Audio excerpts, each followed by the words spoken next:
Bueno, para terminar la última clase, lo que vamos a hablar es sobre los sistemas de unidades, que son fundamentales para realizar las medidas y que es importante que se aprendan la forma de notarlo, porque en eso va muchas de las correcciones que solemos hacer en los informes. Así que en ese sentido, esto lo van a tener que repasar varias veces. Bien, como habíamos dicho, el método científico implicaba, no lo dije en la clase pasada, pero eso lo que aplicar el método científico genera conocimiento científico. Hay muchos tipos de conocimiento en la cultura humana. El científico es el que proviene de aplicar el método científico, ¿no? Observar un fenómeno, plantear una hipótesis, modelarla, predecir, comparar las predicciones con el experimento. Muchas veces uno ya tiene los resultados y a partir de los resultados hace un fenómeno, hace una hipótesis que le da unos resultados teóricos que tiene que ya comparar con los resultados experimentales que ya tenía, y en ese caso comunicar y primero revisar por pares y después comunicar. Bueno, eso genera conocimiento científico, que sirve para hacer afirmaciones taxativas sobre la naturaleza. Después, para otras cosas, están las opiniones y otros tipos de conocimiento que se basan en otros métodos que depende de qué se quiera afirmar, son más o menos válidos. ¿Sí? En tanto, si yo quiero afirmar algo sobre cómo se propaga una enfermedad o por qué los veranos son cada vez más cálidos o quiero diseñar una vacuna, bueno, ahí lo que entra es el método científico, porque es el que en principio da mayores posibilidades de que lo que yo digo sea replicable. ¿Sí? Yo lo digo, bueno, esto funciona de esta manera y cuando alguien más lo hace, tiene que ser reproducible, o sea, tiene que obtener más o menos el mismo resultado. ¿No? El a mí me funcionó, que el amigo fusionismo, que se usa mucho para ahí, probar tomar ruda con miel para que se te cure esto, a mí me funcionó, bueno, eso no está aplicando el método científico porque no aplica la estadística que ustedes van a tener que aprender para decir, bueno, me tiene que funcionar a mí y a varias personas más para que tenga algún tipo de entidad. Bueno, eso ya lo habíamos visto. Hay una parte fundamental entonces del método científico que es la comparación entre el modelo y el experimento, que implica medir. ¿Qué significa medir? Que agarrar los datos de la naturaleza y cuantificarlos, convertirlos en un número que va a tener unidades, y esas unidades me va a indicar cómo se compara esa cantidad que yo estoy determinando con un patrón que por convención se utiliza en cada disciplina, ¿sí? Entonces, ¿qué significa medir? Medir significa comparar con un patrón. Yo voy a decir, bueno, voy a medir la longitud de una mesa en manos mías. Bueno, ok, veo cuántas manos mías necesito para completar la longitud de la mesa. Eh, Esa es la unidad mano mía. Fantástico. Si logro que todo el mundo la adopte, será una unidad universal y yo cuando le diga a alguien esto mide tantas manos mías, ya va a saber exactamente de qué estoy hablando. Si me lo quedo para mí, no sirve de mucho porque nadie va a saber de qué hablo cuando digo manos mías. Además, me van a tener que venir a mí a ver la mano para ver qué tanto mide. Entonces, uno de los grandes éxitos de la al principio de la Revolución Francesa, pero en general la ciencia se empezó a universalizar cuando todos empezaron a usar las mismas unidades. Porque si no, era muy difícil comparar resultados. Entonces, ¿qué significa medir? Comparar con un patrón y ese patrón tiene que estar más o menos acordado entre las partes, porque si no, comunicar los resultados se vuelve complejo. Bien, ¿cuáles son las magnitudes fundamentales en la física? ¿Y por qué digo que son fundamentales? Bueno, porque a partir de estas magnitudes se construyen todas las demás, ¿sí? Van a ser la longitud, el tiempo, la masa, la cantidad de sustancia, la intensidad de corriente eléctrica y la intensidad luminosa. A partir de todas estas yo construyo las demás. Por ejemplo, si yo quiero hablar de velocidad, tengo que hablar de la combinación de la longitud y el tiempo. Si quiero hablar de energía, tengo que hablar de... primero, si quiero hablar de fuerza, tengo que combinar la masa con la longitud y el tiempo también para construir la aceleración. Si quiero hablar de energía, tengo que combinar la fuerza que construí recién con otra vez la longitud. Y así. ¿Sí? Estas son las fundamentales a partir de las cuales se construyen todas las demás. Yo voy a hablar principalmente de las de arriba, que son las que vamos a utilizar durante la materia. Después para las demás las van a encontrar más adelante, ¿sí? Para que sepan, bueno, después lo voy a decir, pero la cantidad de sustancia se usa mucho en química, la electricidad de corriente eléctrica, bueno, obviamente se usa cuando se estudia el electromagnetismo y la electricidad luminosa en la óptica, ¿sí? Bien, historia del tiempo se podría llamar esto. ¿Cómo se empezó a medir el tiempo? ¿Cuál fue lo primero? El tiempo es una cantidad muy particular, que después entrarán en debates filosóficos sobre en qué consiste. Pero por lo pronto, lo primero que notó la humanidad es que había cosas periódicas en su vida, ¿no? Que todos los días salía el sol, por aquel lado, se metía por aquel otro, tardaba más o menos lo mismo, si bien eso iba cambiando durante el año. Las estrellas, lo que se llamaban estrellas móviles, lo que terminaron siendo los planetas, tenían algún recorrido periódico en el cielo. Y mismo las estrellas fijas se movían con una cierta periodicidad. Entonces las fases de la Luna tenían una cierta periodicidad y fue lo primero, las periodicidades astronómicas fueron las primeras que se observaron en la naturaleza. Y a partir de eso se hicieron los primeros relojes. ¿Sí? La primera forma de medir el tiempo, y lo más natural era decir, bueno, ¿qué es el periodo más usual con el que se enfrenta el ser humano? Con el día. Vamos a construir un objeto que en función de la posición del sol en el cielo me diga más en qué momento del día estoy. Sí, esos son los relojes solares, ¿no? Constan de un cuadrante donde algún tipo de objeto proyecta una sombra en función de la posición del sol en el cielo. Este es el reloj solar más antiguo que se conoce, que es egipcio, alrededor de 1500 a.C., pero seguramente había más antiguos. ¿Sí? ¿Qué tema tiene este tipo de reloj? Que durante el año va cambiando la trayectoria del Sol en el cielo, y inclusive entre años hay ciertas cambios que tienen que ver con el ángulo de la rotación terrestre respecto a su órbita, ¿no? Que eso que nos da las estaciones, y también inclusive ese eje va girando un poquito y va cambiando año a año. Entonces, bueno, esto sirve, pero hay que ir ajustándolo, y fue el primer reflejo que tuvimos para medir el tiempo seguramente. Luego, para cuestiones más cotidianas, periodos de tiempo más cortos, ¿sí?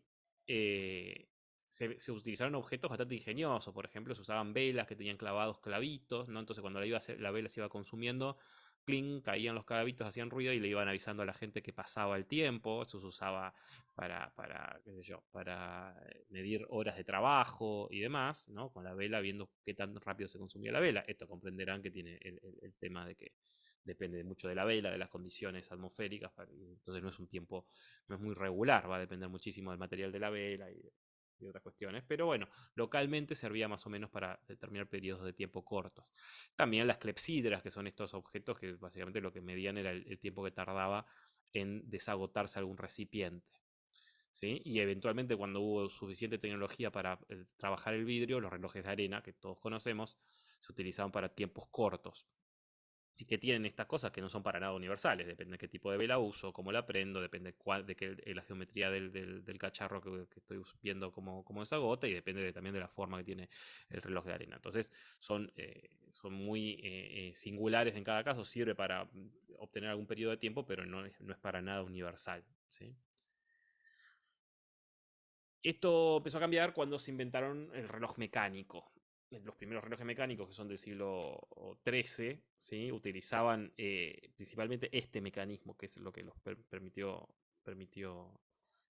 construirlos, que se llama el mecanismo de escape o engranaje de escape, ¿no? Que es esta rueda dentada que, al girar, en general giraba porque tenía una pesa colgada que se iba bajando, ¿no? Esta era la fuente de energía del reloj. ¿Sí? Esta pesa, obviamente cada tanto había que volver a subirla, enroscar todo, entonces había que darle cuerda al reloj. ¿Sí? Esta pesa se iba desenroscando, iba haciendo girar esta rueda, pero esta rueda tenía estas paletitas que la liberaban y la trababan periódicamente. Ese es el tic-tac de los relojes históricamente, por eso hacen tic-tac. Esos son los golpes de esta paletita. Entonces, lo que hacía esto originalmente es mover este balancín, ¿sí? De un lado, para un lado y para el otro, ¿no? Al ir desenroscando la cuerda de la pesa, y eso le daba el periodo del tiempo. Ajustando estas pesas de acá, uno lo que controla es el momento de inercia de este objeto, y por ende cuánto tarda en ir y volver. Y fueron los primeros relojes mecánicos. Bueno, estos no eran muy precisos porque dependían mucho de este mecanismo. Entonces no había una forma de homogeneizar. Entonces, en general, uno en la Edad Media iba de pueblo en pueblo y cada uno tenía su duración de tiempo estándar. Amén de la del Sol, que esa era más o menos para todos de la misma región, era la misma. Tenían su minuto, su hora, ¿no? En función de cómo estaban regulados estos sistemas, que se empezaron a poner de forma pública en los campanarios de las iglesias y demás. ¿Cuál era la motivación de medir el tiempo en horas y tal? Era, bueno, principalmente los rezos, ¿no? La vida religiosa de las ciudades era muy importante, y cuándo hacer los rezos y cuándo ir a comer y cuándo dormir y todo eso.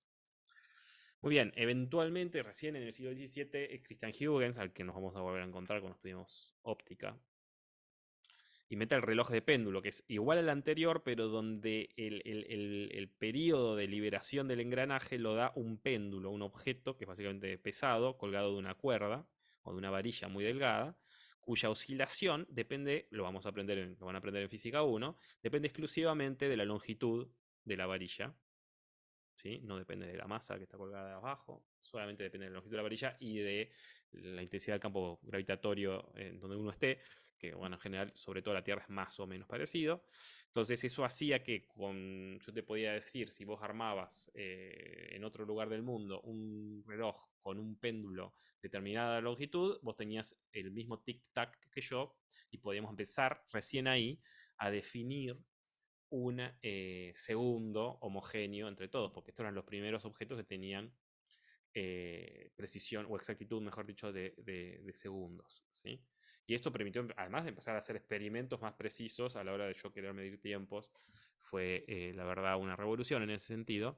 Fíjese que los relojes antiguos, todavía hasta bien entrado el siglo XX, seguían teniendo este mecanismo, ¿no? Una pesa que se iba descolgando, dando la energía al mecanismo, y un péndulo que determinaba la periodicidad. Por eso son tan altos los relojes antiguos, porque necesitaban mucha distancia para que la pesa fuera bajando, tuviera espacio para bajar y no hubiera que darle cuerda cada 10 minutos. Bien, eventualmente, al entrado del siglo XX, ya se define el segundo como una porción del día. ¿Sí? Una porción, fíjese, un 1 sobre 86.400, que es 60 por 60 por 24, o sea, 24 horas, 24 horas por día, 60 minutos por hora, 60 segundos por minuto. ¿Sí? De lo que se llama un día solar medio, que es algo que se dejó para definir a los astrónomos, que es medio, no tiene mucho sentido ponerse a definirlo acá, medio complicado a veces, pero básicamente eso, de la duración de un día promedio. Entonces así se definió el segundo, ¿no? Que va a ser nuestra unidad fundamental de tiempo. Eso eventualmente se mostró no del todo preciso y era más complicado hasta que bien entrado ya el siglo XX, en el 67, hubo una nueva convención de pesos y medidas donde definieron el segundo en función de la frecuencia de la radiación emitida por una transición nuclear del cesio 133 para ser más específico. ¿Sí? Tenemos un átomo particular, después vamos a aprender en la carrera por qué esto ya no es física clásica, esto ya es mecánica cuántica. Bueno, tanto los electrones como los nucleones del átomo tienen niveles de energía y cuando transicionan entre un nivel de energía y otro emiten radiación, ¿sí? De una frecuencia muy específica.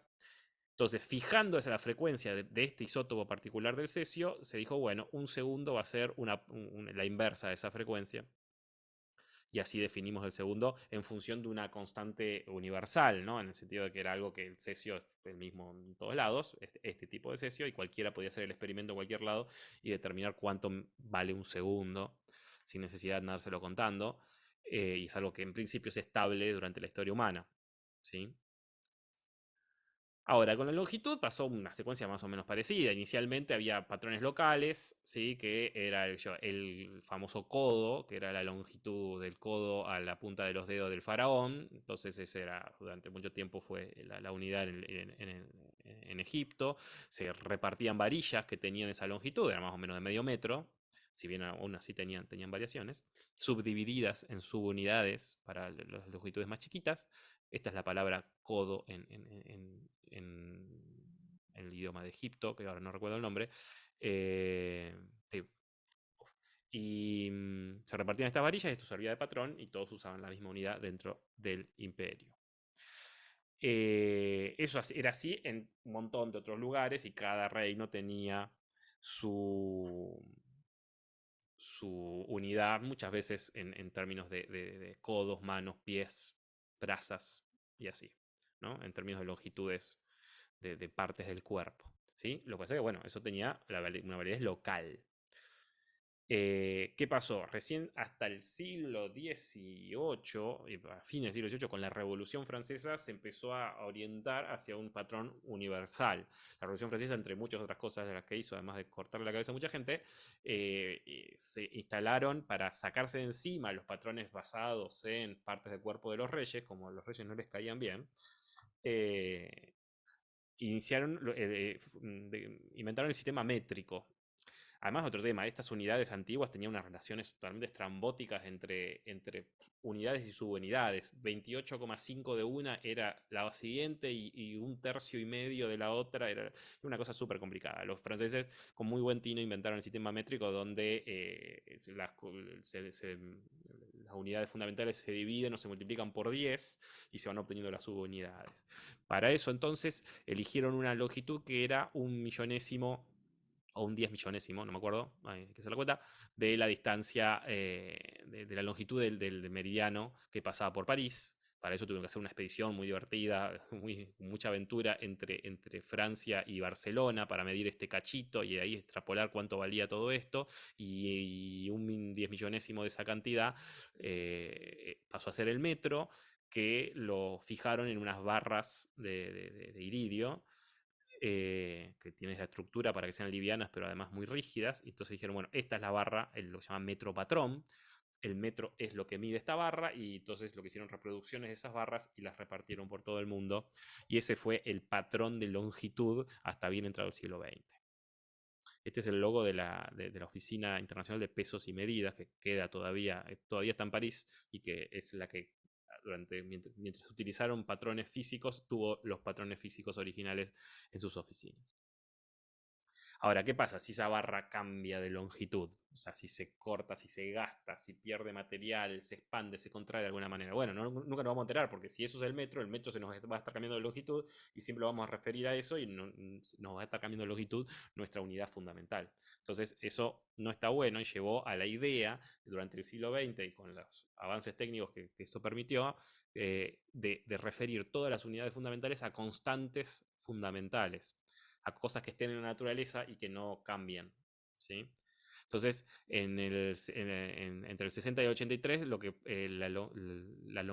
unidad de longitud pasó también a estar relacionada eh, a una radiación de una luz. Esta vez es una transición electrónica. Se arman lámparas de gases, se llaman estas cosas. Es una lámpara, es un bulbo de vidrio donde se mete un gas, en este caso Krypton 86, se lo excita con campo eléctrico. Eso hace que el gas emita, si los átomos del gas emitan una radiación, luz, en este caso es visible, ¿sí? Y en función de la longitud de onda de esa luz, se definió el metro durante el siglo XX. ¿Sí? Con un experimento que se llama interferometría, que bueno, lo van a aprender más adelante. Eventualmente, cuando se inventaron los láseres en los 70, en fines de los 60 creo, se empezó a poder determinar con mucha precisión la velocidad de la luz, y entonces en el 83 se decidió directamente relacionar la medida de longitud con la velocidad de la luz. Dijimos, bueno, la velocidad de la luz va a ser esta cantidad, la que figura acá abajo, ¿sí? 3,33 por 10 a la 9. Entonces, en metros por segundo. Entonces, voy a decir que esto es así con exactitud. La velocidad de la luz no tiene incerteza. ¿Por qué? Porque el metro está definido en función de la velocidad de la luz. Es lo que recorre la luz en este. En esta cantidad de segundos, ¿sí? En 1 sobre 299.792.458 segundos. En esta fracción, que es este número más o menos. ¿Sí? Eso es lo que recorre la luz. Entonces definimos el metro como la distancia que recorre la luz en el vacío, en esa porción de tiempo. Como ya habíamos definido el segundo antes, ahora pudimos definir el metro usando el segundo que definimos. Y eso hay que tener en cuenta, por ejemplo, cosas como la deformación del espacio-tiempo por la gravedad. Entonces, medirlo verticalmente, esa distancia va cambiando porque el espacio-tiempo está deformado por la presencia de la Tierra. Entonces, bueno, hay que tener cuidado cuando uno hace esto, pero lo definimos en función entonces de la velocidad de la luz, y la velocidad de la luz pasó a ser una constante universal, que ya lo era, pero de dimensión exacta, porque definió la distancia en función de esa velocidad. Y el segundo en función de la transición de ese átomo de cesio. Bien, y por último la masa. ¿sí? También, de nuevo, originalmente, como todo en las cuestiones civilizatorias, fueron los que más registro dejaron. Los egipcios son como la referencia más antigua que se tiene de estas cosas, pero al principio no se definía, no se distinguía la masa del peso. Van a aprender que son cosas distintas. Uno es la cantidad de materia, eso es la masa, y otra cosa es el peso, que es la fuerza que la Tierra le hace a esa cantidad de materia. Bueno, generalmente se usaba el peso de los objetos para determinar la cantidad de material que había, y había unidades para cada tipo. Había unidades para vender tela, unidades para comprar tomates, y bueno, no había tomates en Egipto, pero eh, eh, ah, una unidad para vender arena y así. Entonces, eso fue así durante gran parte de la antigüedad, hasta de hecho el siglo XVIII y la Revolución Francesa, donde se definió una unidad que pasamos a llamarse el kilogramo, que se definió como la masa que tiene un litro de agua, o en realidad 1000 centímetros cúbicos de agua a 4 grados centígrados, porque la densidad del agua cambia con la temperatura, como la de casi todo. ¿Sí? Entonces así se definió el kilogramo, como la masa de esta cantidad de agua. Entonces también de nuevo pasó a referirse a algo natural que todo el mundo tenía a mano y podía usar de referencia. ¿Sí? La Revolución Francesa instauró todo un nuevo set de unidades, un conjunto de unidades, el metro patrón, el kilo patrón, inclusive el segundo. Hicieron un sistema de medición de tiempo bastante, todo decimal, bastante raro que les costó mucho imponerlo, y por ende en algún momento lo abandonaron, pero felizmente el metro y el kilo sobrevivieron hasta nuestros días. Eventualmente se tradujo, para no tener que hacer el experimento, se tradujo esa cantidad de masa en la masa de un cilindro de platino iridio, ¿sí? Que es este que está acá, que le llamaban el Grand K, eh, y que era la referencia universal de un kilo. Un kilo es lo que pesa, perdón, la masa que contiene este objeto. Se hicieron réplicas, se reparten por el mundo y se calibran las balanzas con esas cosas.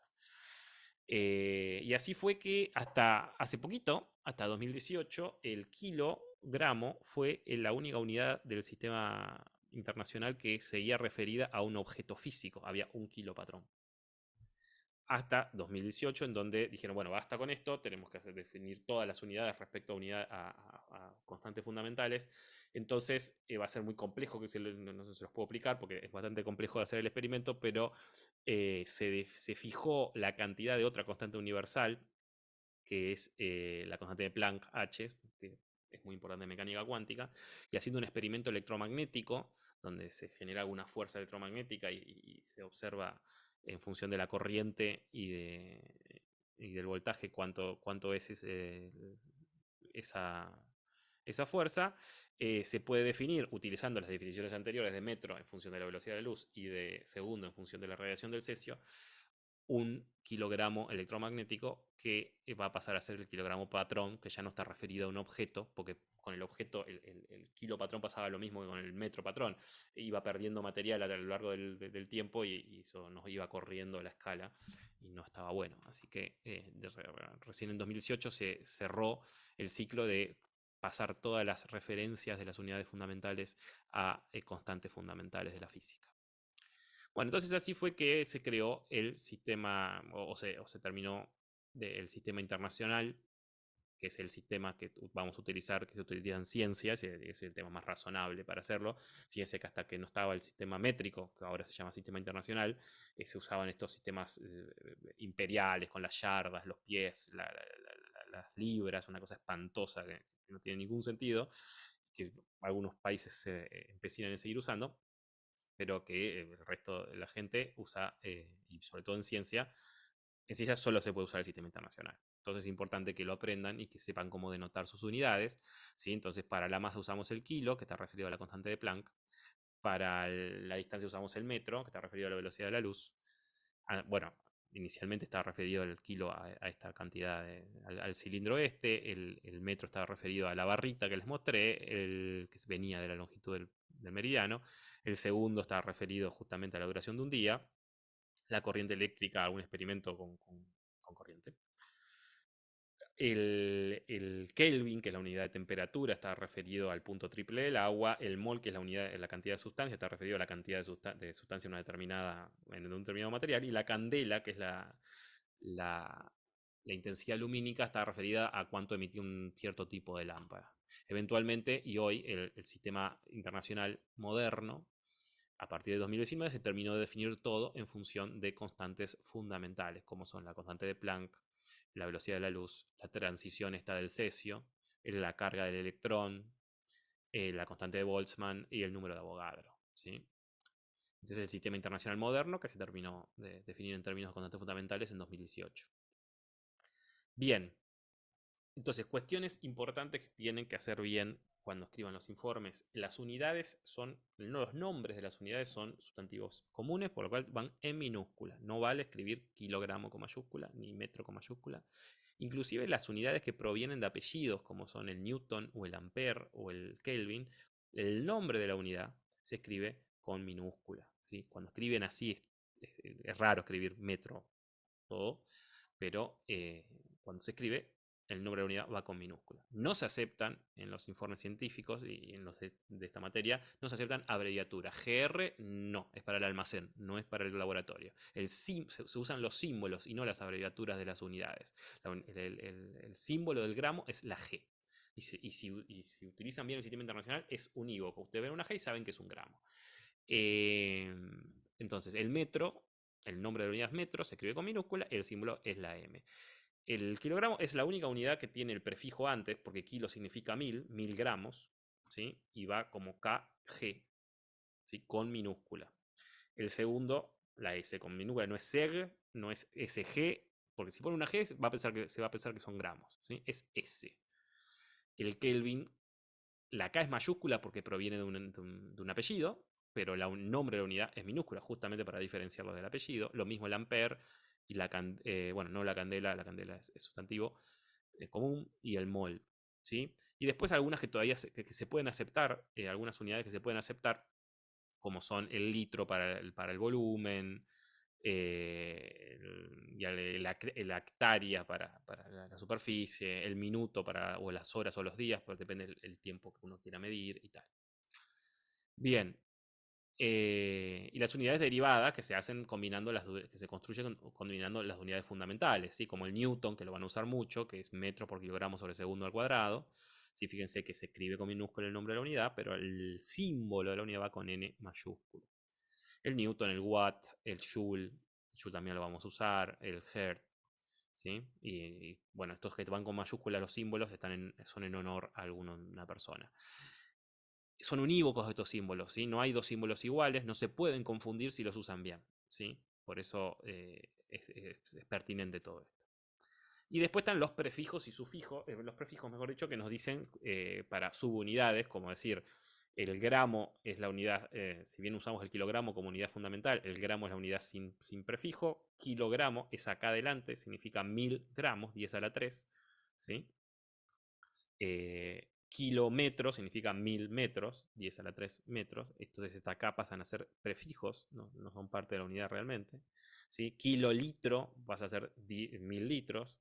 ¿Sí? Micro, que es esta microgramos, son 10 a la menos 6 gramos, y así con todas, ¿no? Las que vamos a usar típicamente son centi, que es 10 a la menos 2, o sea, dividido 100, mili dividido 1000, ¿sí?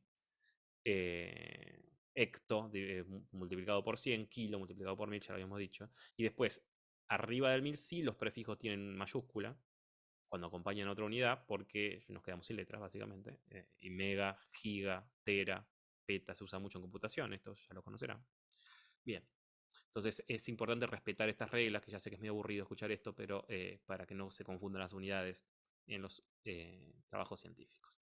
Bueno, eso es todo con sistema de unidades y es el final de la primera clase. Ya la siguiente clase vamos a empezar a hablar sobre la estadística y cómo se mide y cómo se tratan los datos, pero eso queda para después.